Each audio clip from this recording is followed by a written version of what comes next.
প্রথমে একটি সোজা দাগ দিয়ে নিলাম। তারপর বাড়িটি আঁকার জন্য দুপাশ থেকে সমান করে দুটো দাগ,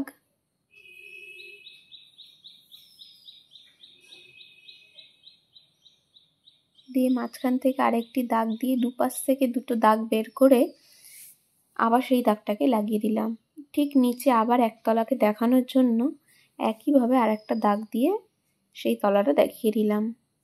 এরপর বাড়ির মাঝখান দিয়ে দুটো দাগ দিয়ে নিলাম, দুপাশে দুটো জানলা করে দিলাম। দোতলাতেও সেমভাবে দুটো জানলা করে নিলাম, দুটো চৌকো বক্স, মাঝখান দিয়ে একটা দাগ।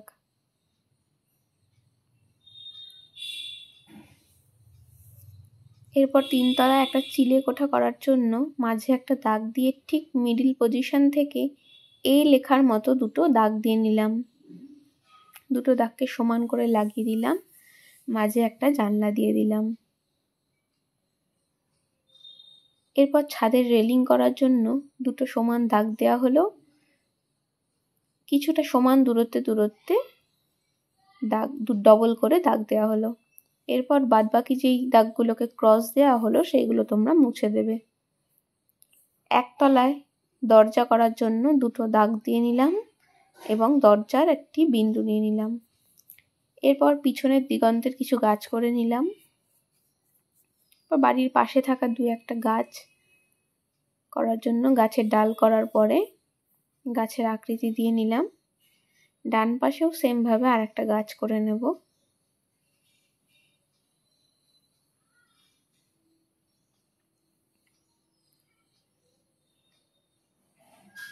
এই হয়ে গেল আমাদের সিনারিটা রেডি। এরপর আমি রং করব। চিলে কোঠাটা বা পুরো বাড়িটা দিয়ে আমি চালগুলোকে লাল করেছি, তোমরা চাইলে অন্য কালার দিতে পারো। লাল দিয়ে প্রথমে আগেই চালগুলোকে করে নেবে।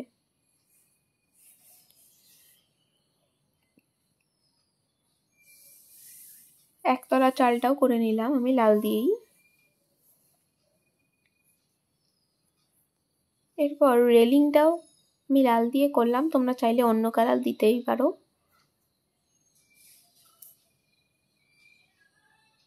এরপর রানী কালারটা দিয়ে একদিক থেকে বর্ডার করে একটু শেড মতো দিয়ে দিলাম।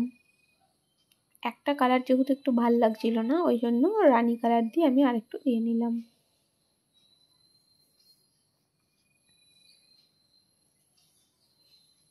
এরপর বাড়ির ভেতরটা আমি হলুদ করে দিচ্ছি।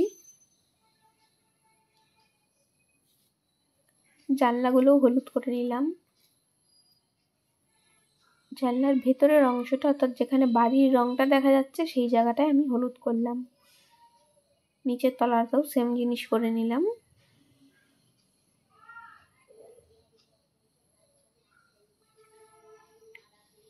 এরপর গাছ রং করার জন্য প্রথমে আমি পুরোটাকে হলুদ দিয়ে নিলাম, দ্বিতীয় গাছটিও তাই করে নিলাম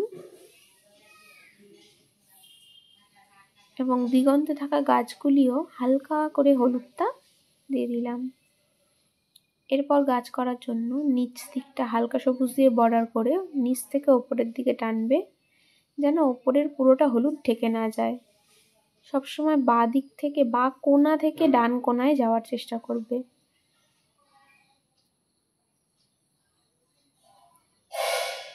এভাবে সবুজটা দিয়ে নেওয়ার পরে ডিপ সবুজটা দিয়ে একইভাবে নিচ দিকটা বর্ডার করে এবার যেন হলুদ হালকা সবুজ পুরোটাই দেখা যায় তার নিচ পর্যন্ত ডিপ সবুজটা আমি দিলাম।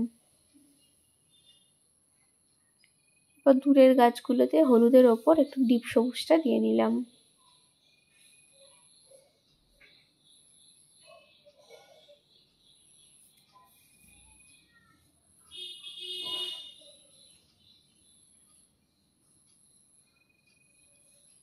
গাছে ডাইরেক্ট খয়েরি দেওয়ার, গাছের কাণ্ডে যদি ডাইরেক্ট খয়েরি দেওয়ার থেকে আগে একটা ইয়েলো অকার টাইপের কিছু দিয়ে নেবে, তাতে জিনিসটা দেখতে সুন্দর লাগে। এরপর বাড়ির নিচে মাটির যে জায়গাটা সেই জায়গাটাতেও আমি ইয়েলো অকারটা দিয়ে নিলাম।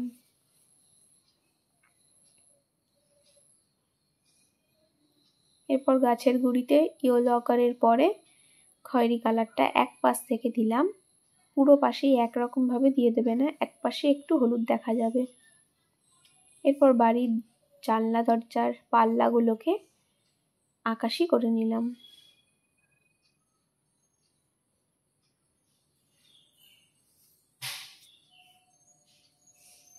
আর দরজার পাল্লাটাকে খয়েরি দিয়ে নিলাম হালকা। এরপর গাছের তলা, বাড়ির তলা যেহেতু একটু ছায়া পড়েছে ওই কারণে একটু খয়েরিটা দিয়ে নিলাম। ডিপ নীলের পরে ডিপ সবুজটা দেওয়ার পরে ডিপ নীল দিয়েও সেম প্রসেসে নিচ থেকে ওপর দিকে গাছে টেনে নিলাম। এরপর আকাশটা করার জন্য আকাশি রংটাকে নিয়ে ওপরে ডিপ প্রেসার দিয়ে প্রচণ্ড জোরে প্রেসার দিতে দিতে নিচে আস্তে আস্তে হালকা প্রেসার দিয়ে রংটাকে হালকা করে দেবে। যত নিচে আসবে রংটা হালকা হবে। গাছের কাণ্ডতে হালকা করে কালোটা দিয়ে দিলাম, যে কোনো এক পাশে। বাড়ির নিচটাতে ছায়া পড়ার জন্য হালকা কালোটা দিয়ে দেবে। এই হয়ে গেল ছবিটা রেডি। ছবিটি ভালো লাগলে লাইক, কমেন্ট, শেয়ার এবং সবশেষে সাবস্ক্রাইব করতে ভুলো না।